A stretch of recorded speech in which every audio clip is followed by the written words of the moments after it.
Vegetarians are people who have decided to not eat meat products. Vegans are those who don't use anything that ever had eyeballs. Well, the idea is admirable, but it is not a ticket to better health for everybody. If you don't feel good, it could be the food. Let's face it, we're the ones making the decisions when, what, and how much to eat.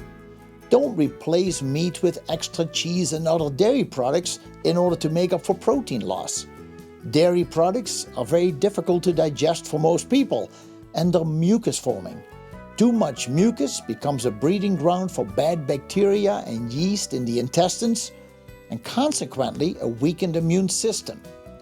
And regarding legumes, not everyone does well on those either. Most important is that you bring color, variety, and fun to your diet, not fanaticism. Chew your food well and perhaps add some enzymes. I wish you well.